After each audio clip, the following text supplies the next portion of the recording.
We're going to talk about barricaded players and how to deal with them.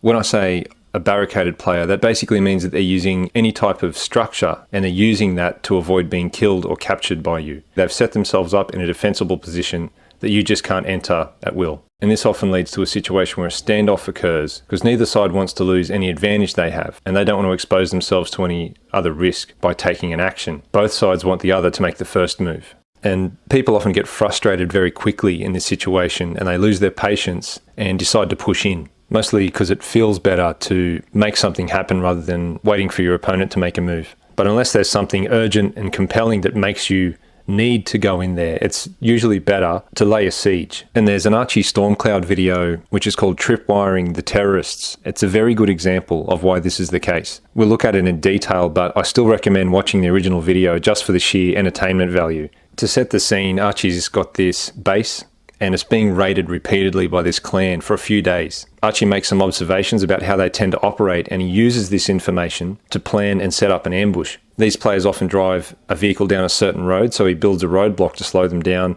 Then he takes a vantage point above the roadblock and barricades himself using booby traps so that if they do survive his initial attack, he can draw them in and hopefully dominate within the building. This doesn't include any kind of plan for an escape, which is intentional. He wants to pull them in and just fight to the death. As it turns out, they arrived before Archie could finish completing the roadblock. They kept driving past it, but they could tell something was wrong and they returned on foot to investigate from a distance. This isn't the ideal ambush that Archie was planning, where the vehicle would stop right underneath his windows, but he adapts and tries to take advantage of the moment by kicking off a much weaker ambush from a longer range. As he takes his first shots, he momentarily has the initiative, as the other players are taken by surprise, but he's doing this alone, so he can't maintain that initiative because they're able to work out what direction he's firing from very quickly. If he, for example, had a friend who could also attack from a second angle, this would increase the confusion and panic by quite a lot because they're trying to take cover from multiple angles and find multiple targets. So as he's doing it alone in this case, they gain their situational awareness very quickly, so they take cover and shoot back, which forces Archie in turn to retreat further inside his building. But as I mentioned before, this is actually what he wanted. He wants to draw them in. These players, or the terrorists as he likes to call them, they make quite a few mistakes. One player approaches and throws grenades through the windows, but for some reason he starts fighting them out in the open and Archie makes him pay for it.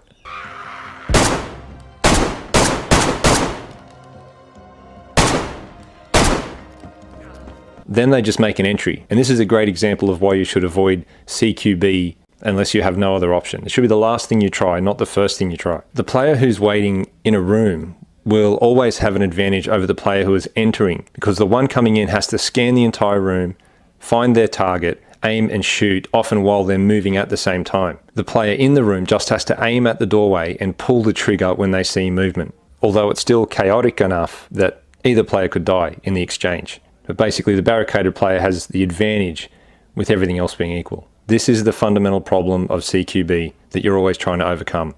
And you can see this playing out when the first player enters Archie's room. He's got to step into the room quite far because the door doesn't open all the way. He can't see where Archie is.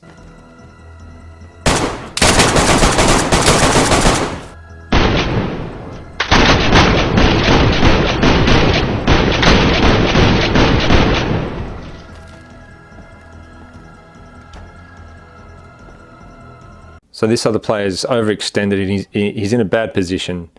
Just very difficult to win that one. And after this fight, although it's a small room and there's not really anywhere to go, Archie uses what he has. He closes the door to hide his movement and changes position a bit to the right. That first player who died would very likely have communicated Archie's last position, which was to that left side or to the right as you're entering. So the second player is going to have certain expectations about where to look and where to shoot when he comes in. Having information like this can save you milliseconds of time spent visually processing things, which is really the difference between life and death.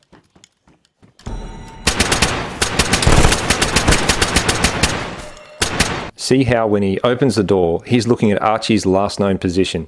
He then backs off when he's getting shot at, realizing his mistake. But then he re-peeks. he sticks his face back in there again, which is an even bigger mistake. Your first peek into the room can tell that player exactly where you are. If you back off and return to that position, you're walking right into their sights because they're going to take aim at that spot and prepare to fire or even pre-fire, as in this case. It's insanity. Shortly after that, another player steps on one of Archie's traps and blows up. So that's 4 players who have died as a result of their own bad tactics. What could they have done differently? No matter what side you're fighting on, your goal should be to set up a situation where you can't lose, or at least lowering your chances of losing as far as possible. You need to win before the fight starts. Don't step on their uneven ground and go toe-to-toe. With barricaded players, for the best results, you need to exhaust every option you can think of before you make entry. Close quarters battle is the most difficult way to achieve anything. Now, if they don't want to come out, and we don't want to go in, yet we don't want to sit there all day doing nothing, what else can we do? We're going to get as much work done as possible from outside the structure. Before we go over exactly how to do that, there are a couple of principles that this is all built on. The division of work and mutual support. It's inefficient to have everyone in the same place performing the same task. Each person in your team need to take on different roles. Even if you haven't been assigned a job, look for one. If someone else has already filled a job, look for a new one. Some tasks can require more than one person, but the natural tendency, especially in a game like DayZ, is for everyone to start doing the same thing. So that's actually the main problem we have to watch out for and try to catch ourselves with. Most of the work is going to be support roles. If someone is performing an action, someone else is going to support that role. So you've got your objective, then the actions that you need to achieve the objective, and support to make it happen. Remember that player who was throwing grenades through the windows. If we decide that we're going to put someone close enough to chuck grenades in the windows, he should have support. But he didn't have friends who were covering the windows while he was throwing grenades in. Imagine if he had a few people who could provide fire to keep Archie's head down, or maybe even kill him when he pops up. Instead, he's out there by himself. This squad is acting alone as a team. So what are some of the roles that we can be working on? You need someone working on the perimeter who will cover the exits first. And this prevents the player from escaping and maneuvering on you. That's your first priority. Then you can work on figuring out exactly where this barricaded player is within the structure that they're hiding in. While the exits are still being covered, someone else can move around and try to find different angles to see inside through windows and doors. And remember, if you can see into a structure, whoever's inside can see out and they might be able to see you. So don't stand in the open. Don't use obvious positions. Use cover, concealment, angles, and distance to be less visible. Be patient until you find either an angle to see them, or they might even present themselves. If your goal is only to kill them, you can just start taking shots. Communicate to your team where they are. They can try to set up in good positions as well. If you do take a shot and they don't immediately go down, you have to change your own position so that you're not exchanging fire back and forth, because you're now sacrificing your advantages and you're fighting on a level playing field again. This is the whole thing we're trying to avoid. If you only want to kill them, it makes things simple. If you need to keep them alive, you're going to need a different approach. After getting your perimeter going, you're going to do a surround and call out. So set up your perimeter, cover the exits, then send in someone close enough who can talk to the player without being exposed to danger. From that point, you're relying on your people skills basically to get a result. How you communicate with them is totally up to you. So when you have an agreement, it's preferable to have them come outside of the building once they've surrendered, rather than pushing all your people inside it with them. Remember, you're trying to avoid this CQB situation to maintain advantages that you gained. Keep someone on overwatch, get some security on the player, and minimize the exposure to your team. So that's the basics. Perimeter with a focus on the exits first. Get someone working on angles to find the barricaded player, and you can choose to attack them from outside. Otherwise, surround and call out. Do everything you can without actually going into the building, fight from outside, negotiate from outside, get them to come outside. But you might decide that you want to push in and engage in CQB anyway. That's fine. Just make sure you keep a sniper outside. If you have enough people, keep someone on. If you have enough numbers, try to keep a couple on perimeter. And their main role is to see things that you can't and to communicate to the team that is entering the building what they see. Do your best to determine the location of the player within the building before you enter. After you enter the building, don't go into the room that the player's in. Do as much as you can from outside their door. Fight them from outside the room. Shoot at them, blind fire through doors, use grenades, pre-fire, whatever. If you've exhausted all possible actions to destroy everything in the room and distract whatever's left, and you've tried to clear it from the outside, then maybe think about going in. And one option for a small corner-fed room like this is to run the rabbit. The first man runs in a straight line to the opposite corner, hopefully drawing the attention of the defender who has to shoot a moving target. The second man comes in immediately after the first, stopping at the door and can engage.